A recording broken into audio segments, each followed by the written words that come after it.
to the city center. The buglers began to play the call to arms, and this was the prearranged signal for returned veterans to start to gather for another night of hunting Greeks. The two cars carrying the veterans and buglers turned north at Yonge and Queen Streets. As it cruised up Yonge Street and through the surrounding neighborhood, the call to arms was having its desired effect. Veterans and returned soldiers, by the hundreds, followed the buglers north to Shrapnel Corners at College and Yonge Street, the scene of Friday night's violence. I'm standing in front of the Court Street police station. It was on this site on Saturday evening that the war between the police and the rioters would begin. The mob had started to reform at Shrapnel Corners. The police, however, were ready this time. They identified the ringleaders and went into the crowd and nabbed them.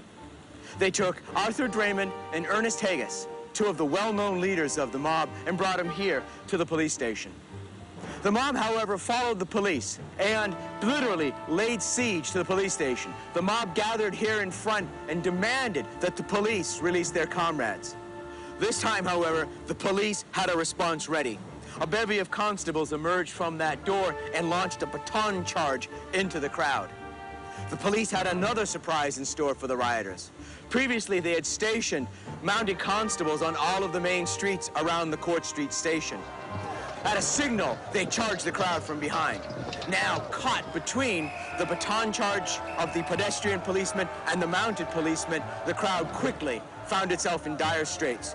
Some fell to the ground from repeated blows. Others were arrested. Many others, and anyone who could, fled and started to regroup on Yonge Street.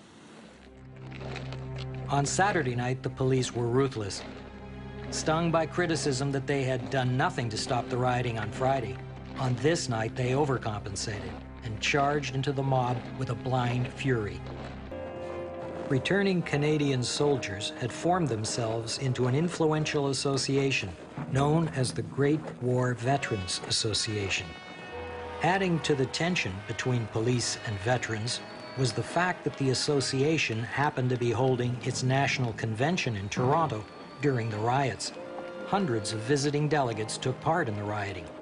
And while their president, W.P. Perney, condemned the violence, one of the vice presidents commented, "When returned soldiers see foreigners making money hand over fist, there is bound to be trouble."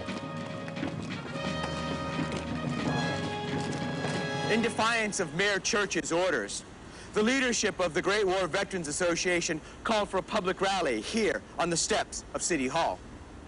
By 5 o'clock in the afternoon, close to 5,000 men had gathered here. They heard speeches. One speaker took to the stairs and explained why they had acted. He told the audience that while good men were dying on the Western Front, husky Greeks were growing rich off the fat of the land here in Toronto. Another speaker warned the citizens of Toronto that there would be no peace until the veterans' issues had been addressed. The crowd began to grow restive. Violence was in the offing. While the speeches were in progress, however, the police and the military had acted. They'd stationed tanks and troops all around the City Hall. Over the speeches could be heard the sound of horses' hoofs clattering on the cobblestones of Queen Street. There, coming from the east, were the Royal Mounted Dragoons. Resplendent in their uniforms, riding astride their magnificent beasts, their white pickaxe handles glittering in the sun, the dragoons descended on the crowd. Caught between the police, the military, and now the elite force of dragoons, the crowd began to melt away. There would be no violence this evening, and indeed, the violent phase of the Toronto anti-Greek riots had come to an end. I did experience a fair amount of discrimination because there was at that time, because Toronto was still very Anglo-Saxon. The Greeks were the most obvious foreigners around at the time, and obviously they had the restaurants, so they were sort of in view of everybody. They used to call us greasers, and I remember myself, I was in 2 real good fights because of discrimination. I had to fight back, which we did. Even though I was born in Canada, I was called a DP, a JCO, which has just come over. Primarily because I had a foreign-sounding name. What they called me, what they did, what they said, didn't bother me. Quite frankly, being pragmatic, this wasn't a damn thing I could do about it.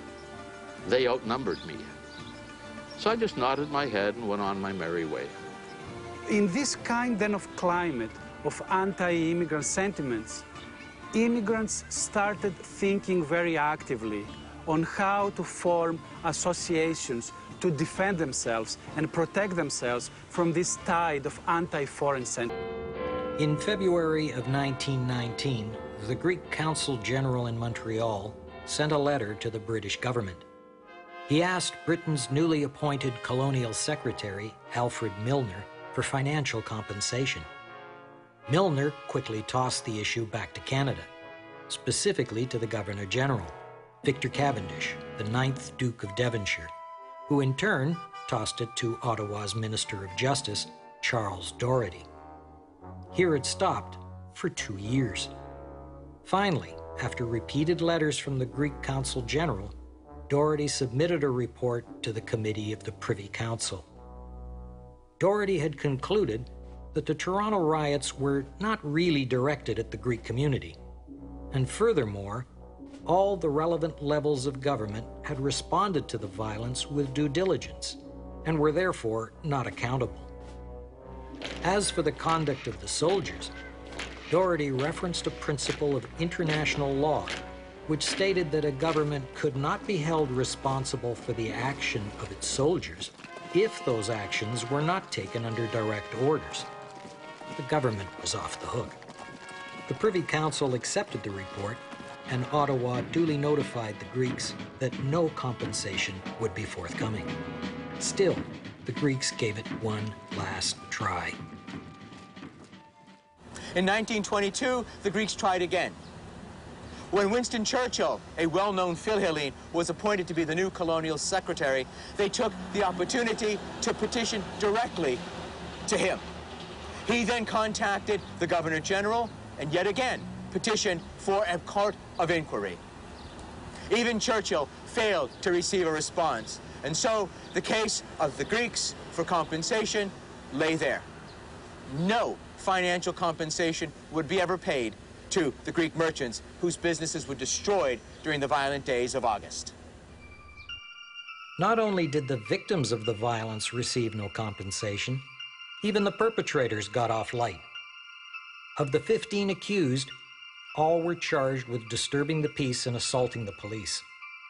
In other words, no one was even charged with the destruction of what would be today more than $1 million worth of damage.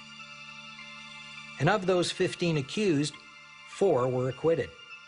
Only 2 veterans received the stiffest sentence, 1 year in prison and a $30 fine. Clearly, in the matter of the Toronto riots, the courts considered order much more valuable than individual rights.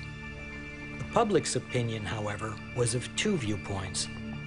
The mainstream viewpoint was that expressed by Mayor Tommy Church in a number of his speeches. Yes, he said, the veterans did have some legitimate grievances against resident aliens like the Greeks, but rioting and unlawfulness were not the ways to address those grievances. There were others, however, like MP Thomas Foster, who simply stated that the Greeks had gotten what they deserved. In a speech to the Masonic Lodge in East York, he blamed the riots on those husky Greeks who are walking around the city with millions of dollars in their pockets. Both these viewpoints, however, shared a common theme. They suggested that Toronto's Greek and alien communities were, in part, themselves responsible for the August riots. Given the overwhelming anti-immigrant sentiment in the public, any incident involving a Greek immigrant and a breaching of a cultural norm could mean a violent crowd reaction against the Greeks. So the point here is that even one individual committed an act that did not conform with the norms of the society. It was the whole Greek community of the area that would pay the price for this individual non-conformity.